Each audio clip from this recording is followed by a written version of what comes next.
Hello and welcome to Fiction Fans, a podcast where we read books and childhood fantasies too. I'm Lily. And I'm Sarah, and I'm so thrilled that we are being joined by Hannah and Laura from On Wednesdays We Read to talk about Wild Magic by Tamora Pierce with us. Hey. Hi, we're excited to be here. So excited to talk about this book. I'm not going to say that it's revenge for Heartland. A little bit. Laura did say, at least with Heartland, I had the nostalgia factor. Here I had nothing. And all I went in totally blind. They went in blind to Heartland too. So. That's why it's the perfect exchange. Everything equal. It is. At least presumably you weren't reading this book on an airplane. Was that the revenge I should have done? Like gone to a very public place and read this book? Yes. Or listen to the audiobook, like full blast speakers. Made everyone share with you. Laura just talked about like she owns a shop with her husband and someone complained about the music she was playing because it was like music to sing in the showers. So she just turned on Muzak and someone was like, are you punishing people because they complained about the music? And she was like, yes, I am. And so I feel like this could have been a great punishment. It would have worked. Oh, okay. Before we run away with ourselves too much talking about this masterpiece, and I'm only like 1/4 joking. What's something great that happened recently for everyone? My good thing is that my favorite cousin in the world came and visited me for my birthday. Yay. That was fun. Yes. That's not my good thing. Sorry. I'm hurt. I'm wounded. How could you do this to me, Lily? Happy belated birthday. Oh, yes. Happy belated birthday. Thank you. No, that's not true. That is my good thing. That's very sweet. That wasn't on purpose, but it worked out perfectly. So I got to meet the pugs. We got to drink too much whiskey. It was a lovely night. What a good night indeed. Mm-hmm. Yes. Sounds fun. My good thing, I have been like so harried and hectic because I'm mid-move. I'm Hannah, just figured I would say Hannah because you and I did not actually say our names. But this morning, I delivered one of my friend's coffee who recently had a baby and I got to hold a brand new baby. And she actually has 2 kids under 2. That's a crazy amount of babies. But I got to play with like a 1-year-old and hold a newborn. And that was very fun. That is fun. I'm Laura by default. My good thing this week was I started my incubator. So in 17-ish days, I'm going to have some baby chicks. So I'm really excited. Oh, more babies, although of a different flavor. Yes. Probably more fun. The noisier kind. Yes. But so cute. Wonderful.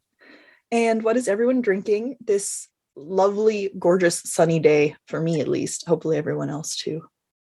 Raining here, but I'm sorry. I'm drinking a Rubios chai tea. I got it from Tandem Tea Company, so it's really good. Highly recommend. They do have good tea. Perfect for the rain too. Yes. Oh, yeah. We just had the thunderstorm blow through here, so we're having a moment of sunshine before it rains again. Laura lives directly before me in weather, so it hits her and then it hits me. But I am drinking coffee because I'm very sleepy because I did not get good sleep. So it's 2 p.m. and I may regret it later. It is beautiful and sunny here. I am sticking with ice water because it's very hot. Gotta stay hydrated. Yeah, I know. The responsible one on the podcast, not me. I'm drinking an ice cold 2 Towns cider. I think it depends on your definition of local. I think they're from Oregon, which is, if you just lump the whole Pacific Northwest together, it counts. It's more local than something from the other side of the country. That's true. It's not Angry That's Orchard. true. And I can always say that. It's good cider too, though. I like 2 Towns. Oh, yeah. And this is their Cosmic Crisp, which is the fun science apple that doesn't go bad. Or takes an astronomically long time to go bad to cut down on food waste. Science. I love that. Yeah. And has anyone read anything good lately? I'm going to interrupt and start because my answer is yes for once. That's exciting. On our road trip down that involved seeing Sarah, although the Grand Canyon was a little bit more impressive than your house. I'm sorry. Excuse me? Are you saying that I do not like stand up to the Grand Canyon? She's not the eighth wonder of the world. I mean, I didn't say that, but the Grand Canyon is like the first wonder and she's the eighth wonder. So it's like still on the scale. We drove for 58 hours, which is exactly how long it takes to listen to the Lord of the Rings unabridged audiobook. So got to reread that for the first time in a couple years, and it's so good. It's so good. I forgot how funny Tolkien is. So much sass. Lots of sass. I feel like everything I've been reading has been podcast related lately because I shoved Wild Magic in this week along with Piranesi by Susanna Clark, which I think we're all also covering for a different podcast. So it's very good though. So everyone should pick it up. I have not started reading Piranesi yet. I thought I had less time to finish. I thought it was due this week and it's not due for a few weeks. So you're good. Yeah.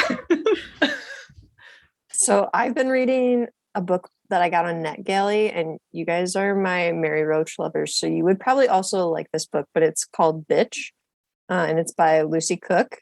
It's called Bitch on the Female of the Species, and it's a nonfiction that kind of delves into the female of different species and their reproductive traits and habits. It's really interesting. And it's also a science book that's kind of accessible and easy to understand. So check it out.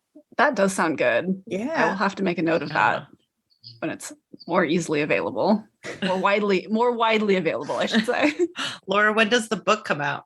Yeah, it just released on June 14th. So I have been reading the third book in the Inda series by Sherwood Smith. A little slow going, not because of the book, but just because my reading time has been much diminished. But it's a very good book. Yeah, we read the first one for the podcast and you just couldn't stop. This is very true. Yeah. I was like, okay, I guess I'm rereading the entire series. That's awesome. Well, speaking of hardcore nostalgia factor, thank you both for reading Tamora Pierce with us. Happy to do it. It was a nice trip down memory lane. what a wild ride. I think I mentioned this before we started recording, but young Lily, like 8-9-year-old Lily, read this book so many times. I mean, I feel like Tamora Pierce was very formative for the both of us. I also read this book quite a lot. I always was more interested in her Tortall books than the Circle of Magic ones. See, that's where we differ. I like the Circle of Magic books better. I grew up like ancillary to Tamora. Tamara. I cannot pronounce her name right ever. I mean, I don't know if we're pronouncing it right either. So that's true. It's anyone's guess at this point. Could we have researched it? Maybe. Did we? No. No. But we talked about this off pod as well. But I counted these books as very horse girl books, and Laura and Hannah of our pod are famously childhood horse girls. So I definitely started with the Immortals series. So I started with Wild Magic on my Tamora Pierce journey and then went back to Alana, but definitely didn't read all of her books. At some point I fell off, but I couldn't tell you where. I think I fell off when I was about, I want to say 15 or 16 or so. So I think I read the first two Kel books, but I'm not sure if I read the last two. I started the series about Alana's daughter. Oh. But those, the first two came out and then I grew up sometime in the middle of that. That growing up is a pesky thing when it comes to reading. My journey is a little different because I started at 30. So. I am so sorry, Laura. Don't be. It was a ton of fun. Like how we were missing that nostalgia factor for the Heartland series. I feel like you must have had a lot of patience for this while you were reading it. My biggest regret is not reading the ebook and instead opting for the audio. I should have not procrastinated and just read the ebook, because the audiobook is a dramatic audiobook with a full cast and there's music and it is very dramatic. So we both listened to the audiobook. And like, I think a good reminder of this is for children. Yeah, definitely. So when you go in as an adult listening to it and you hear like, they're trying to keep children engaged and like what keeps children engaged. Yeah, if you hear a character going, no! A little like there were a lot of like over the top, like Bubs. Why does everyone keep doing that? And it's just you're sitting there like, and then like whenever she has a thought, it's like echoey. Yeah, it gets echoey. Oh no. And whoever played the voice of the horse, like it's one of those things where I was listening to it and I was like, I feel like this book shouldn't have the animals actually talking. Like, I didn't need this part of the book right now. The badger sounds like some man from New York. And Laura's right. Like all of a sudden there will be like any break, there's music, like an outro. And so all of a sudden it'll be like, dun, dun, dun, dun, dun, dun, dun, dun, dun. And you're like, I guess we're changing scenes. Like, thank you. Oh, that's so funny. I really dislike that they gave the animals different voices because through most of this book, Dane is just, talking to them out loud, like how I talk to my cats. Spoiler alert, I do not have wild magic and cannot understand them. But I'm sure you wish you did when you were a child. I didn't say I stopped wishing. So many of those conversations just sound like her internal monologue or read like her internal monologue, conversing with animals like you do. I imagine that's not a unique trait. But you're making a face. Do you not talk to your pets? Oh no, I definitely talk to my pets. Okay. I'm more thinking about like how weird I thought in the book that everyone kept commenting on how much she was talking to the animals. Like they were like, she talked to them as if they could answer. And I was like, does it everyone?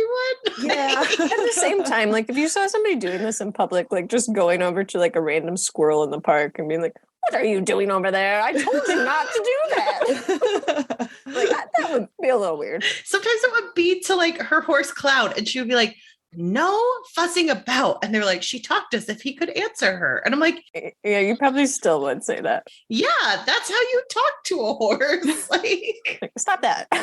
Yeah. Yeah. But I think having voice actors kind of ruins that effect because finding out that they do actually understand her and are truly like communicating back to her was maybe not the most earth-shattering twist in the world. I mean, I called it pretty early on.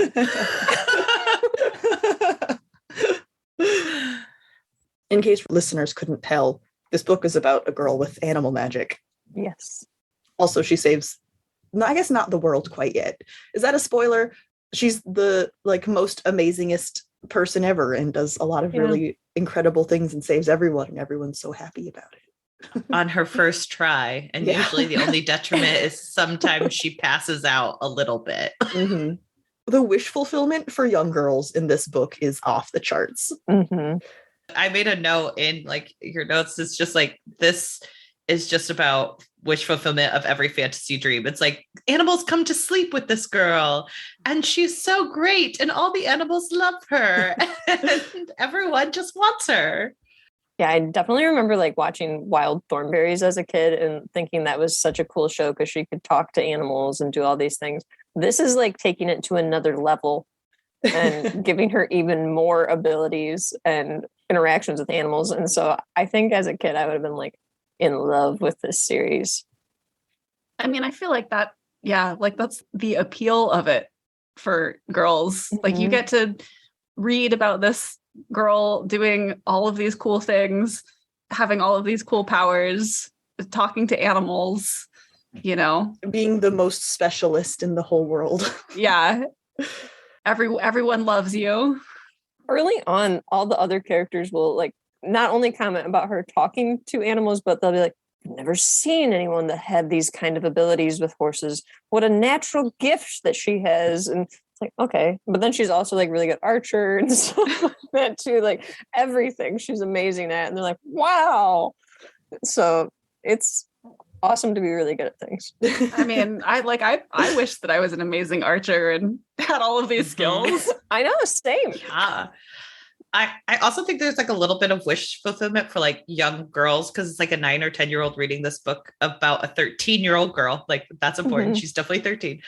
And like every single adult treats her like she's an adult. And I feel like young kids are like, yes, I'm being treated like an adult. I do adult things. And like I got so much energy from that. I feel like when I first read this book, the like ages meant nothing to me. So 13 was just as much of an adult as a 30-year-old. They're all just kids do not know ages. And I was like, 13, that's a teenager. So mature. So old. Yeah. So grown up. I did not register at all how much younger she was than all of the other characters. I registered it because at some point she's babysitting, and I'm like, yeah, that's an appropriate job for a 13-year-old. Yeah. It seems like that's okay for her. But then she's treating the children like they're like so tiny, and I'm like, there's like a 4-year age difference. Maybe calm down just a little bit. Now you're on a power trip. Yeah.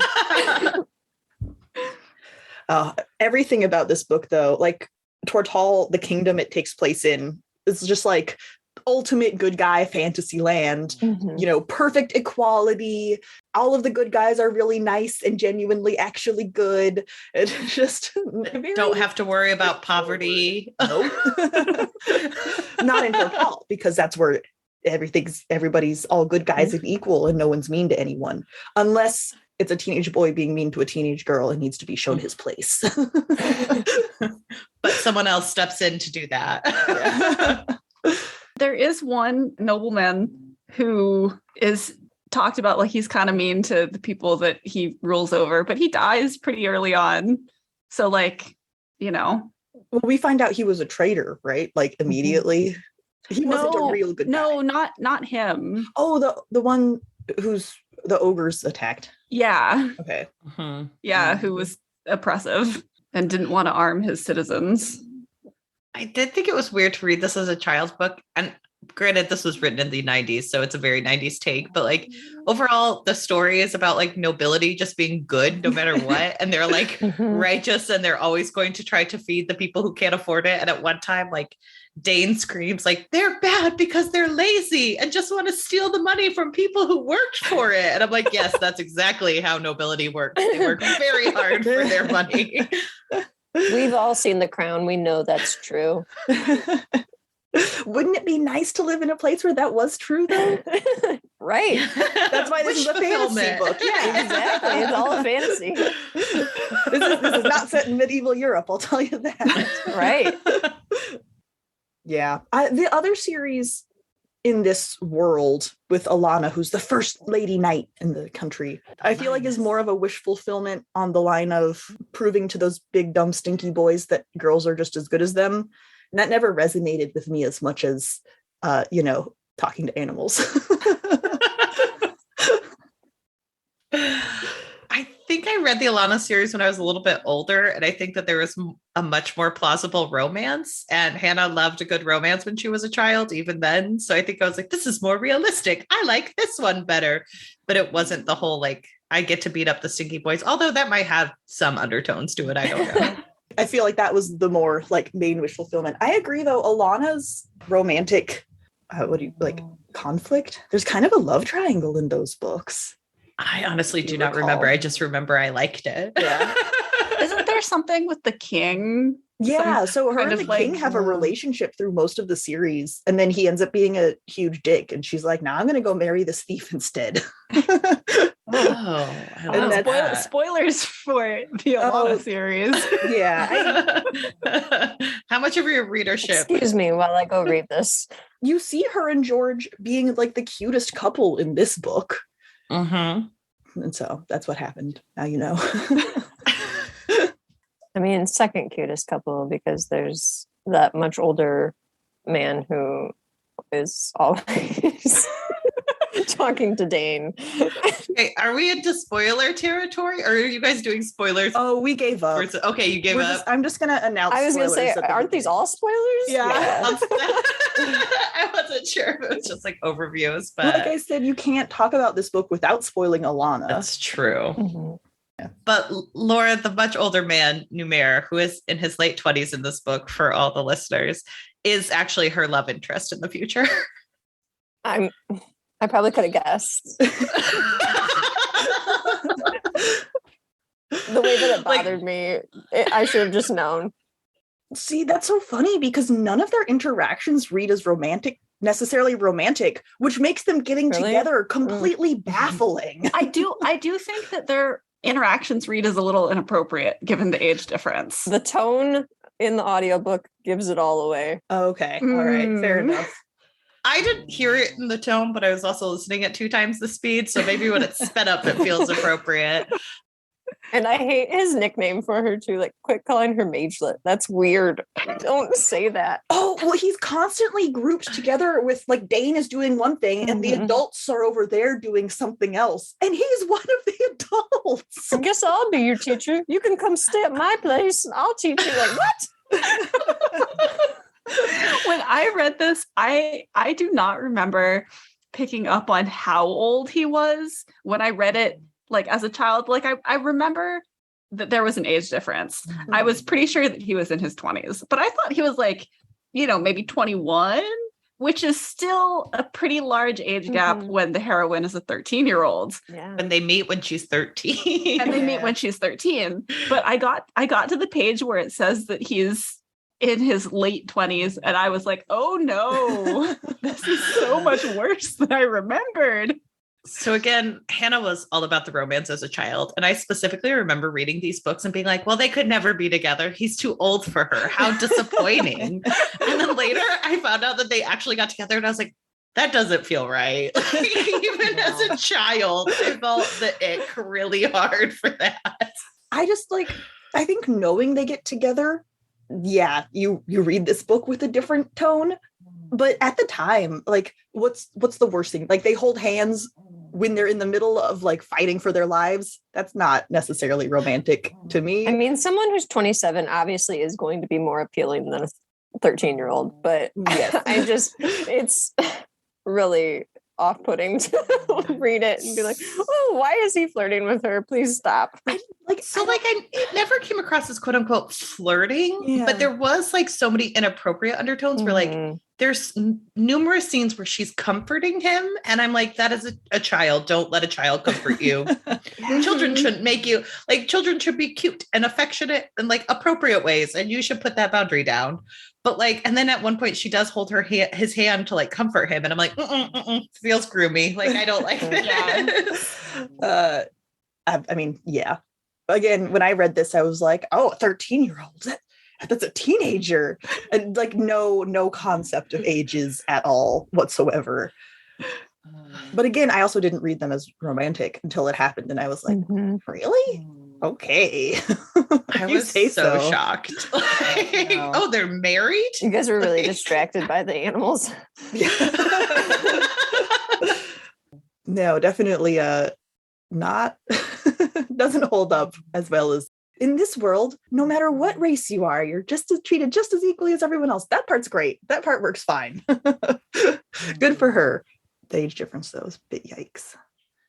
Yeah. And I think I read somewhere I could totally be wrong about this because I don't have any kind of evidence to back this up. But I think I read somewhere that she had said that like that age difference is basically just a kink of hers, which is great, but maybe don't put that into a book for young girls. No. Right. Also, don't like, if you're talking about age kink, it shouldn't be where a very adult man met a 13-year-old girl and then she is like grown up and he's like, well, now you're appropriate to date. Like you can't be waiting around for it to happen. Like, yeah, I don't like that. Yeah. Okay, Laura, it's so funny to me that maybe it is the audiobook tone, but at the end of the book, when Dane's like, I don't know what I'm going to do. And then everyone there was like, no, you should come live with me. Or no, you should come live with me. To me, it felt like just that wish fulfillment of the oddball outcast who suddenly is like the coolest thing. Everyone wants you. And Numair was just part of that. It didn't feel like a romantic overture. I mean, I guess I was just creeped out by him. I mean, It's yeah. like, don't not even wrong. offer your place. That's not You an apparently weren't option. wrong. Yeah. Well, especially with the next line is like, Numair, she can't live with you. There is only you in that building. Yeah. Even the adults around them were like, that's not an option. There's not even anyone to clean. Like, oh, okay. Ugh. Yeah, it's just inappropriate, wildly inappropriate. It also feels a little wish fulfillment-y with like young girls where it's like, oh, these boys are flirting with me. Mhm. But like so many boys hit on this 13-year-old child. And it's just very bizarre to me. Yeah. Like, I do think a lot of those were the other trainees, right? And I think they were closer in age to her. They weren't all adults. The trainees are definitely closer in age. They're but like there's 15. Yeah, but there's like a line or a scene where the king is like, quote unquote, flirting with her. right. Mhm. And Onoa, who is her boss, essentially, tells the king, like, stop flirting with my assistant. And I feel like that's also an inappropriate thing to be doing with a 13-year-old. Yeah. Yeah. Also, I'm very big on like putting it in place of like, okay, 13-year-olds, because like obviously ages are just, random things, but like 13-year-olds are 8th graders and 15-year-olds are sophomores in high school. So if like there was a sophomore in high school, like running around the middle school yard hitting on 8th graders, I feel like there should be concern. Yeah, but from the fantasy wish fulfillment of a 13-year-old, yeah, you wanted all the 15-year-olds to be madly in love with you because they were the cool Right. older boys. Right. It doesn't make it Very realistic much. or acceptable in any way. And I guess flirting can sometimes be like people say you're flirting with children, even though you're not. But like, I think that should just be removed from the lexicon. It's like, oh, you're just flirting with this child. No, you're not. Don't do that. Well, I think if it hadn't been addressed by the other characters in the book, maybe we could have interpreted it as this 13-year-old is getting flustered and she's interpreting it that way. But these are actually just adults being nice to her for the very first time. Yeah, and like that would have been totally fine. I would have understood that. But to have the adults like vindicate that viewpoint that she's being flirted with, that's what makes it skeevy. Yeah. Mhm. Agreed. And all the adults like walking around being like, we trust Dane so much. You know what to do with your body. And it's like, no, she doesn't. She's 13. She needs adult supervision. Well, and so many times it's mentioned, like even towards the end, where it's like she's just one bad move away from losing her mind. It's like, okay, like why do we put this much trust in her then? I'm shocked.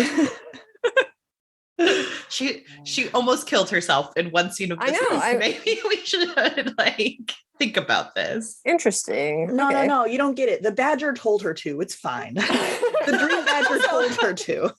Also, in the scene where she almost kills herself, like, correct me if I'm wrong, but I don't think anyone ever explicitly told her like this is what's happening when you are doing this kind of medication. No. So like, of course she's not going to understand what she's doing. Like that is on the adults. They'll like say, oh, we're instructing her, but it's like, where's the instruction? One of my biggest book pet peeves is like people who do not communicate effectively enough and then blame the other person when they did not communicate effectively enough. Yes. So like Numair, like she wakes up and he's like, how could you do that? That's so stupid of you. And he has to like bound away somewhere to like cool down. And it's like, she didn't know. No one told her this isn't her fault. Like she's 13. Stop it. I feel like I would have liked it if Numair had acknowledged that he was mad because he was a bad teacher in this respect. I mean, yes. You know, like that would have made sense. Mm-hmm. Very much so. Alana is great in this book, though. Yeah, Alana's cool. I mean, I love this book. Unironically, I love this book. I really enjoyed reading it. For all that I have issues with some of the things that happen in it, I still have a lot of nostalgia factor for this book. So I do have a lot of nostalgia factor. And I also like that, like, I forgot what it was like to read a book that kind of takes its time for children. Like this book is very much like scene setting for we're learning about Dane. We're learning about her backstory. There's some mystery sprinkled in on a random man showing up with her mom. And I'm like, 3 guesses who that was. He randomly has antlers. Let's guess. Like, But I do think it like actually introduces you to this world really effectively, especially for like a book series where like Alana came previously to her. Like, I don't think you're missing out on anything if you start with the Dane side of things. And I thought that the plotting worked really well.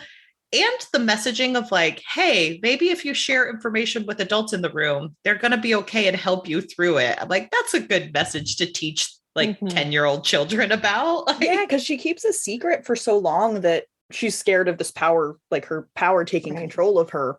And so she hides it and it's terrible. And then she finally tells them, and wow, there was a really easy solution. That was nice. I did like that. I very much appreciated that. That's like around the time that you learn her backstory of like how she had lost control and then a bunch of wolves, or no, somebody murdered her family then and she joined a pack of wolves. And I was like, she murdered them.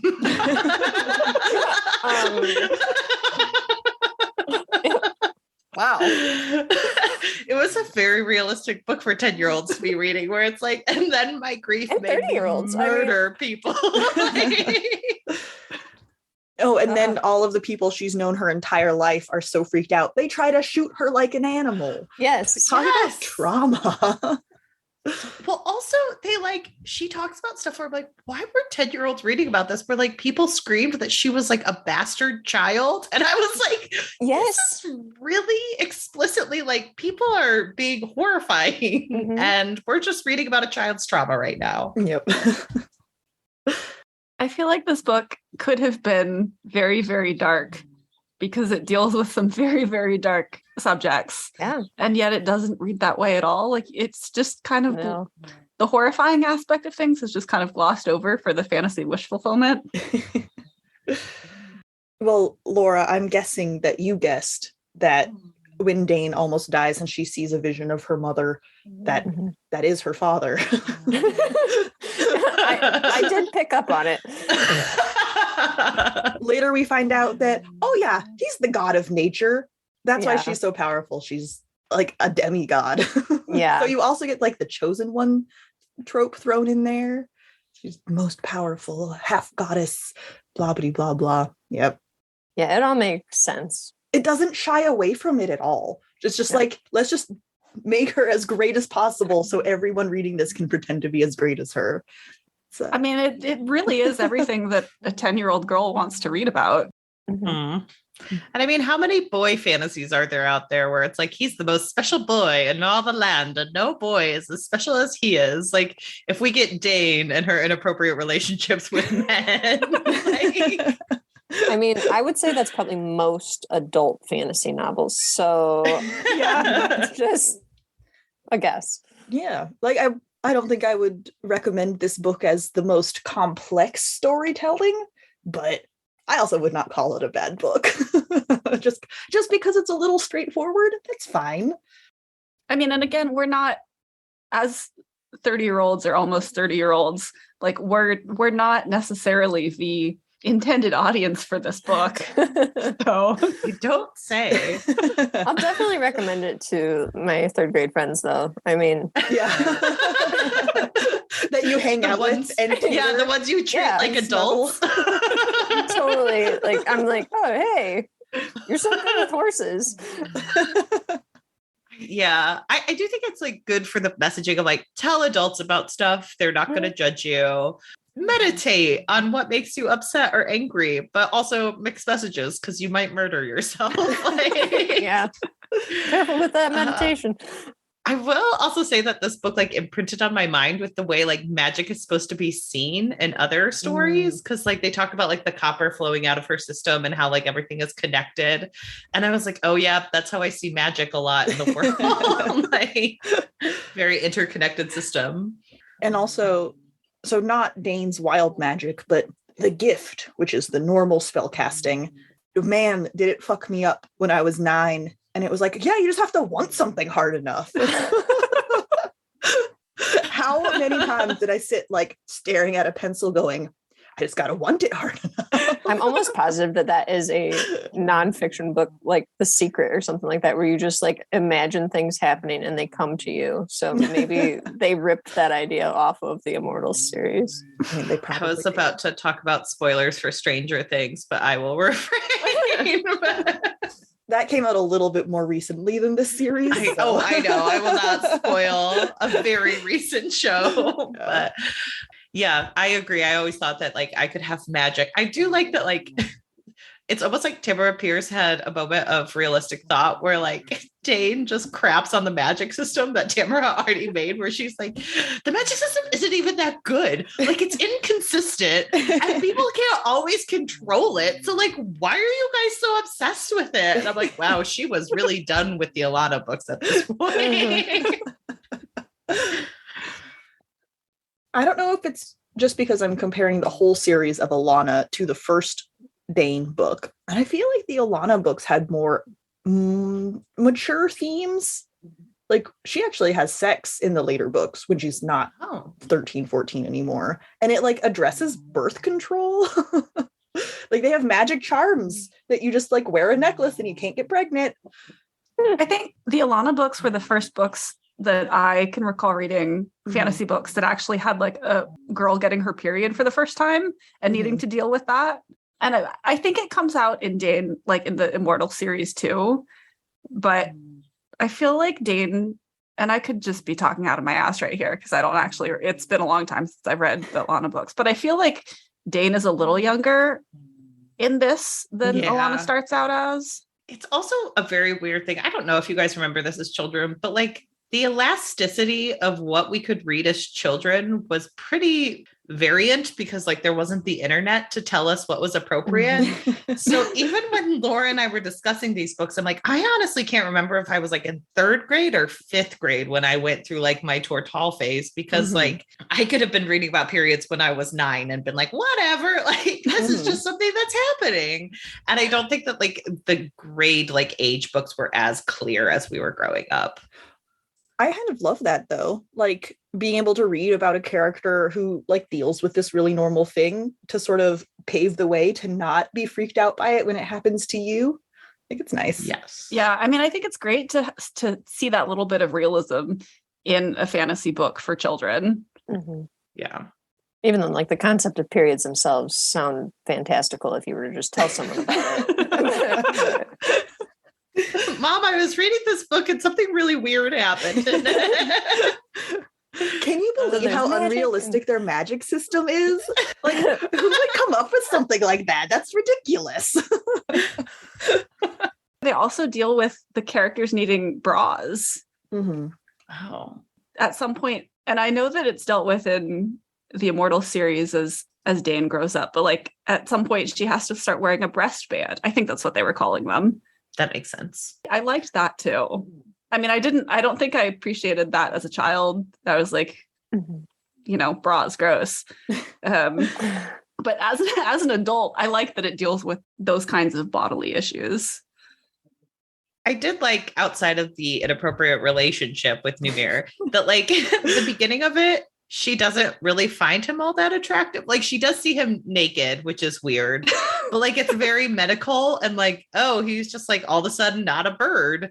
And like at one point she's like, I guess he's good looking, but like the king is so much hotter. And I was like, oh, good. Knowing that they get together. It's good to know that like it feels more appropriate on her side. My concern is now with him, but like I don't blame Dane for those feelings. Yeah. I think he was being covered by a blanket at that moment. I think he actually saw him naked. There were still some feathers left over from when he was a hawk. Yeah. Strategically placed. But more than one. Like if it's Numir, like you have that whole like it was more than one. It was more than one. I don't even know. What is there to say about this book? She adopts a dragon at the end. Oh, yeah. That was like, first of all, I was not expecting like that type of thing to happen where it was like, wait, this is the adoption storyline we get where she adopts a dragon? Okay. That's very much wish fulfillment of like, oh, I healed the mother and she approved of me taking her baby dragon, and now I will raise baby dragon to be mine. Yay. But her name was Sky Song, and I'll just call her Kitten. Like, what? Sky Song's an awesome name. You're really ruining this parenting journey. I kind of wonder what the mother was thinking when she's like, I know that I have a newborn child, but I'm going to go and sacrifice myself for these people, these humans who I didn't like until 5 minutes ago.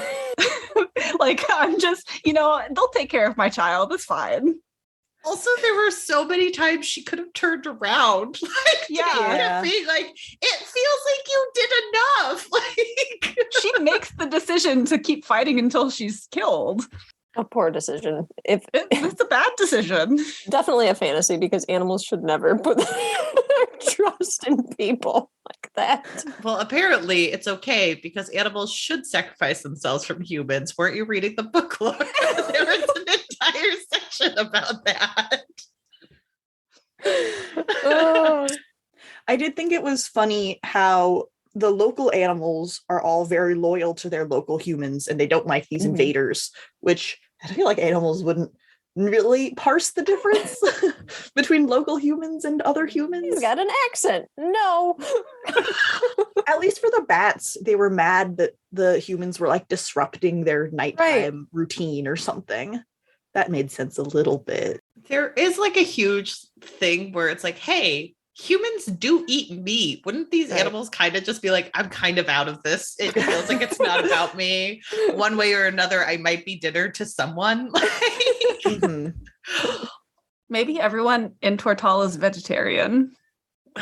No, because they talk about like eating game and stuff. Yeah. There is also like such a throwaway story plot point that like I think they mention in all the books, but I'm just like, why wasn't this thought about more? Where people talk about like any animal that touches Dane becomes smarter. Like anyone who like she hears their thoughts. And I'm like, oh my gosh, the ethical like issues that arise with like giving an animal more sentience. Like, does no one care? Like, I don't know if I'm rewriting history, but I do feel like Dane does eventually become vegetarian. She does. I looked it up on Wikipedia. Okay. You have to. How could you not? I don't know which one of you guys put this note in the notes, but one of the main conflicts of this series is that hundreds of years ago, mages like trapped the Immortals, which are all of these like monstery type hybrid things in the god realm, basically. And now the bad guys are letting them back out to fight this war. Yeah, I put that in there because that was also a throwaway line where I was like, wait a minute.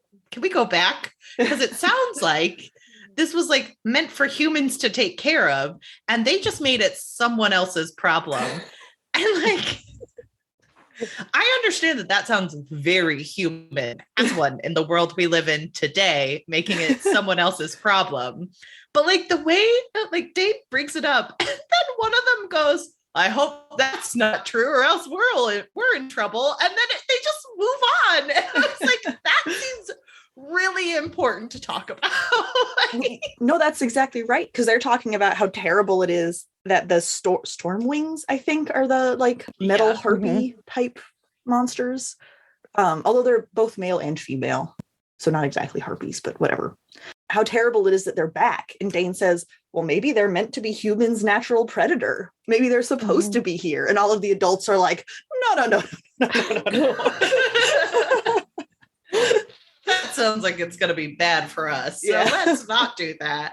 And then let's bring in other immortals like dragons and griffins to fight our battles for us, even though we're maybe just meant to die, and it'll all be okay in the end because Dane's here. Oh, but it's the bad guys doing that. The good guys don't do that. It's the bad guys who do. That's how you know it's the bad thing to do. Bothered me so much. I hope that's not true. Wild. I like that not all of the immortals are bad guy monsters, right? Like the griffins live in perfect harmony. Well, eventually, after some negotiation help, are able to live in perfect harmony with the village they live next to. I feel like the Stormwings kind of get some bad PR because it's not their fault that like they literally need to eat dead bodies. And the That's most true. effective way of doing that is, being around when there's a war. And if they are natural predators to humans, it kind of just sounds like what the humans are doing to all the game in the forest, and they think they should fight for them. So yeah, it's just a food chain issue. The Stormwings voices in the audiobook are just the most baffling thing in the world.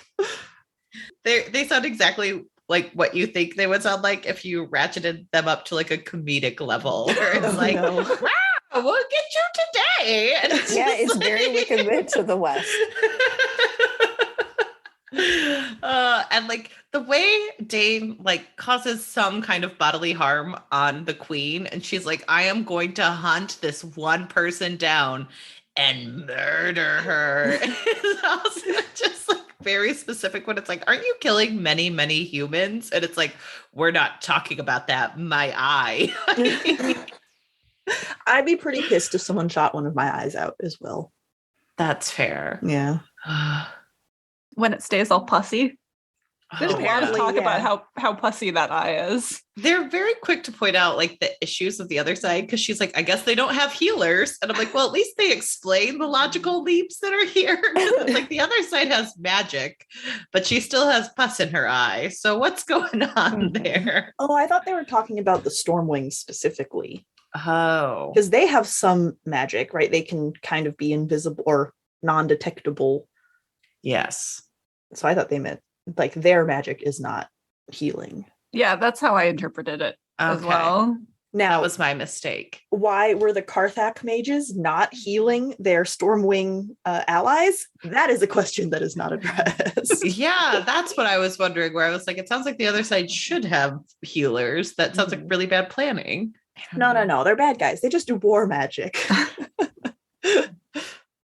Also, an interesting thing to put in a children's book, to take it back to the dragon. Mm-hmm. But like a dragon who has a baby dead inside them was a very graphic thing to have happened.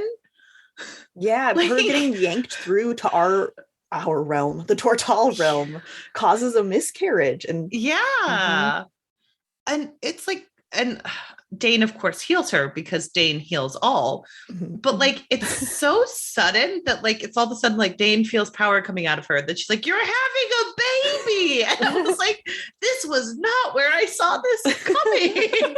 Right? I also felt like the scene with the whales was kind of a lot too. I didn't know how to handle it, honestly. You mean the pacifists? Yes. That are like crapped on a million times for being pacifists. They're like, can't you just get involved? And they're like, no, we can't. We're the wisest creatures there are. Also, which whales was she talking to? Because there's a lot of whales that hunt. Right. Yeah. Not in Tortall. No, there's one. These are all just like humpback whales, apparently, that they were talking about. I also like that sea water can heal everything. Like, are you fatigued? Get in the water. You'll feel much better. All that salt, man. I can't remember. Does the Kraken ever show up again? Like, do they have to deal with that? Because it feels like that should be one Immortals that no one can just like put back in a box the way that Dane and Alana, that Numair and Alana do. Apparently, we do hear it secondhand, but yeah, right. It's described as this like horrifying monster from the depths, and all it takes is Numair and Alana going, "Get out of here!" and he runs away terrified. Yeah, like that doesn't sit right with me. And then they go, they're good at everything. We have to be prepared for when he comes back, and it feels like he should still be here. Why has he left? Don't ask questions. I think that's the biggest thing. You have to sustain your disbelief. Yes. Because she wanted a child to actually want to finish the book. And if it gets too long, the third grader is going to lose interest. 4 chapters of them explaining that. The siege is so quick. It's like one chapter. It's like 50 pages of all of the fighting and all of the resolution. Also, the resolution is they're like, get away, Kraken. And then she just falls asleep and she wakes up and they're like, it's all over. And it's like, really? It felt like more should have happened. I mean, like, that feels like Tamora Pierce just didn't want to be bothered to write that, which I can understand, you know? More horse talk, less Kraken drama. Well, Cloud is like a new human because she's been around Dane for so long. She's like the smartest being in all of the world. And again, that makes me like, there's an ethical dilemma about Dane talking to animals. I loved Cloud. She is so just like takes no shit. Mhm. I think she is the only one who does not let Numair order her around. Also, Numair has questionable like job description. Because what exactly does he do? Like, Turns into a bird. He is the best mage ever. Mm-hmm. but That's all there needs to be said. He's one of 7. There are only 7 of them. But you put a dampener spell around him and his hands are tied. So. But how many sorcerers did it take to do that? If only Alana were around and the two of them could link hands and they would all be fine. That is also a plot point. They do eventually go to the Karthak. Is that the country? Yeah. Yeah. Mhm. I remember that vaguely. And then there's god shenanigans. At one point, doesn't she call them the Karthaks? And someone's like, they're called the Carthakians. And I was like, that's a really aggressive correction. What was the purpose of that line? To show how sheltered Dane is. She's so unknowing of the world around her. She needs someone to take her under his wing. Under his wing. Very specific word choice. Especially because he's a hawk. Yeah.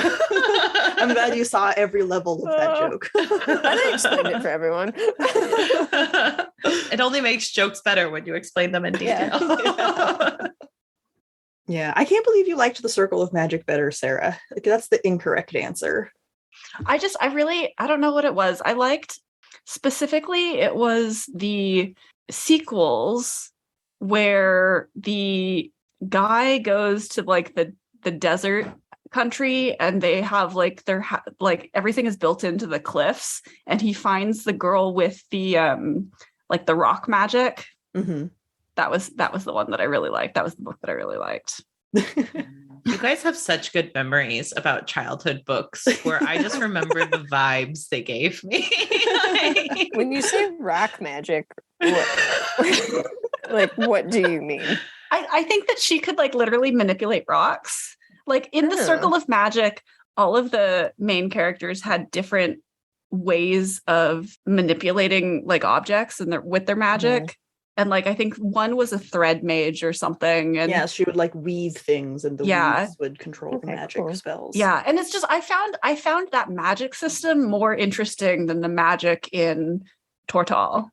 You mean you didn't like coppery magic sitting inside people and just waiting to spill out through thread-like movement? I mean, that's pretty great too. It's true.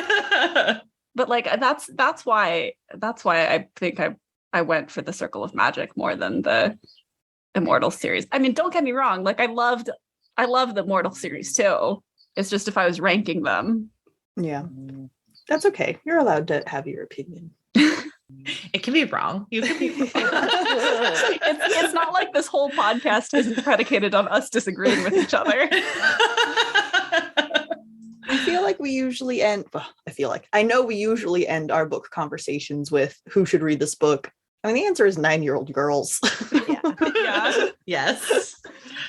With some very specific explanations on what adult relationships should look like with you. Yes. 9-year-old girls under supervision. I just realized that it wasn't the Kelladry books. I read all of the Kelladry books. I think I said that I had stopped halfway through, and that's not true. It was the ones. It might have been Alana's Daughter. It was the Trickster's Choice. Yeah, those were the two that I stopped after. Okay, which ones were the ones where it was like when they came out when we were around the time we were reading things. I know there's some age differences going on, but it was like a girl standing there and it was just like light shining around her head. Cause I remember buying those and I think it might be the Trickster's Choice one. Probably. Was it just her face? Like it was just her head, right? It was a really brown cover. Yes, it was Trickster's Choice. Yeah. I bought those and then I never finished them. I was like, I'm good. Yeah. We all stopped at the exact same time, which I think is very funny. It is like, I've kind of lost interest. Yeah. But there's like, she gets kidnapped by pirates. That one also has some potentially really dark themes that don't totally get addressed. I feel like if you want to hear some really funny audiobooks in the background as you make dinner, you can probably re-listen to these if you've already read them once. Laura, I think you're out. I don't think I could listen to any of them. I mean, like, I do kind of want to reread the next 3 books in the Immortals series. Like, it would take all of an afternoon. You know, they're not short. They're not hard to read, especially when you're an adult. Because I don't know. I feel like it would be fun and nostalgic and not long. Yeah. I recently did a Sarah Dessen summer this summer because I'm moving and like very, very anxious. And so I've just like re-listened to all the Sarah Dessen books on audiobook. And it was just like very easy, very light, very like, oh, I remember middle school Hannah loving these. And I feel like I could have a very similar experience if I went through the Tortall series via audiobook. I'm not sure I even need the ebook or the physical book. Well, I still have all of my books. So like, I don't have to go out and acquire them again. Sarah, were you an only child? Yes. Yes, that makes so much sense. It's like, I was the youngest child. And do you know how often my parents were like, get rid of it, throw it out. It's no longer useful. I mean, I'm an only child, but I also am the child of book people. So like they wouldn't tell me to get rid of books. Mm-hmm. And you had 2 bedrooms. I did. Yeah. And Wow. that's not because I had 2 bedrooms in one house. It's my parents were divorced. Yeah. But it meant you had double the space for books. I thought you meant like, this is my library room. I mean, that's what I do now. This is what my bedroom is. That's what I do now. But no, when I was a child, I split my time between my mother's house and my father's house. And so I had a bedroom in each place. Do we have any last comments on this book or series or childhood reading in general? It's hard because when you're rereading these books, like there is a nostalgia factor, but then I'm like, do I want like my little niece to read this when she's 9? Like, do I want to give this book to her in 6 years?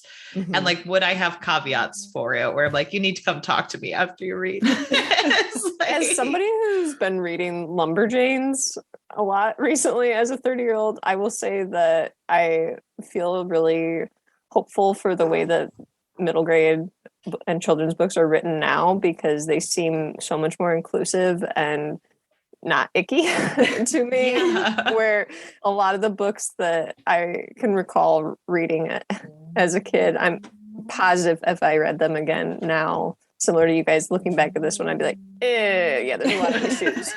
So I am hopeful for the next generation of readers that they have a lot more options and more things to read. I feel like a lot of this book stands up. It's still enjoyable. There's some problematic stuff. It's true, but like ultimately it's got a good message. Yeah. But if you're trying to introduce a young girl to reading, like go for something modern, you know? Yeah. Like there are better books to start off with now. Yeah. To start off with, maybe, but isn't it an important skill to develop to recognize those things that they should question? Like, I'm not saying that people shouldn't read these books, like that young girls shouldn't read these books. I'm just saying that like the genre has broadened from when these books initially came out. I think that Wild Magic was published in 92 initially, and the first paperback edition came out in 97. So like there are more, Laura, to your point, like there are more inclusive books to be reading. Yeah, I would say like this isn't a book to throw in the trash per se, but also it's more, I would say like these were the books that now people who write middle grade were inspired by. Like, I think people who are writing them now read Tamora Pierce, and like she was a mainstay on their shelves. So like if a kid reads them and they're like, oh my gosh, I love them so much, you can give it to them and be like, oh, this is the book she read when she was growing up. And isn't it cool to see how things have changed? But maybe don't start with this one. Yeah. Like Sarah said. And I also think there's something to be said for the fact that Tamora Pierce appears to be, from what I can tell from following her on Twitter, like she appears to be genuinely a pretty good person who tries to like listen and learn, as opposed to other children's book authors that we could mention. You know, like I would be comfortable still giving this book out in a way that I wouldn't be comfortable giving other books out. Second level reading, right? Like, okay, you've read the current fantasy. Here's something I read when I was a kid, or that those authors read when they were kids. I think her books do get better and more inclusive the later on they were published.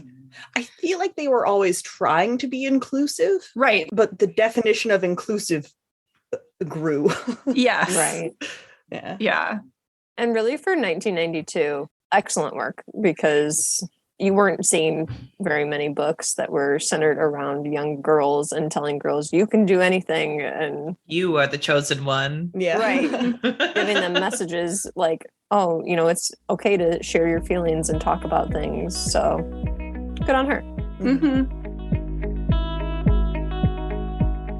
My pet peeve, I had the pet peeve during the show of people who don't communicate well and then blame the person for not having that communicated to them. Like, oh, miscommunication conflict is the worst. It really is. Especially if it's like forced. When I say forced miscommunication, I mean like as a reader, you can tell that it's just there to move the plot along. I have so little patience for that. Like all romance novels ever. Yeah. The third act miscommunication where you're just like, this is a conversation. What do people not converse with each other anymore? Just talk to each other. Even my favorite like romance book of all time, I'm just sitting there like, I feel like you should know this isn't as big of a deal as you're making it out to be. Or in the case of this book, it was that Numair was mad that Dane didn't know something that it was his responsibility to tell her. Yeah. Right. And that leads to another pet peeve of like men getting mad at women for being harmed. Like, yes. Like, it's not a reasonable reaction. Make sure she's okay. That's all that needs to happen right now. I feel like at least the miscommunication in that particular scene was frustrating, but it didn't bother me as much as miscommunication sometimes does, because it was limited to that scene basically. And it was like, it wasn't over pretty quickly. Yeah. Right. So like you could get annoyed and then it was done. And I don't remember if it was Alana or Onua, but someone says, Numair, you're being ridiculous. Get out. They do kick him out. And it was nice seeing other characters like in the world acknowledge. I feel like books can get away with almost anything, or characters in books can get away with almost anything if the other characters acknowledge how stupid it is. Right. So Numair being like, maybe you could come live with me. And they're all like, absolutely not. That's not happening. Because then you can say, oh, it's that character being ridiculous, not that's just how this world is. Right. What you guys up to on your podcast? Oh, yeah. We would love to talk about that, because we are actually starting our season 2, a brand new series for our pod. We just spent over a year doing a deep dive into Robert Jordan's Wheel of Time, and we are glad to be done with it. We are not entering back into the wheel. We will not. The wheel will no longer turn for us over here. The wheels keep turning, but not for us. Turning somewhere else. And we are actually starting R.F. Kuang's The Poppy War series. So we will be doing one book a month. We suggest everyone get out and read them. I've heard wonderful things about the series. Laura has read the first 2 already, because one has an orange cover and she loves orange books. That is a real statement. It's a real thing. But we're really excited to be starting a new series and see kind of where the podcast goes after being with the same author for a very long time. And we just got done with our first indie intermission where we covered Olivia Hill's I Hunt, and it was a ton of fun. So listen through that backlog. I really enjoyed listening to those episodes. It sounded like a fun book. It was a lot of fun.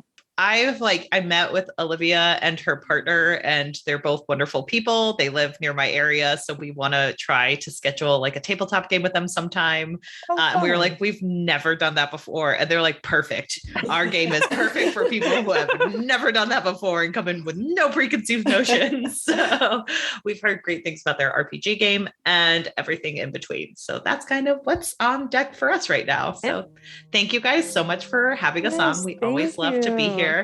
And thank you for punishing Laura and not me with the childhood trauma. It wasn't a punishment. But I feel like we're doing a great job of making the other people read really random things right now. I just feel like it's such a strange experience to read something that you could tell is nostalgic, but not for you. Yeah. Well, it's so much fun hanging out with you guys. Thank you so much.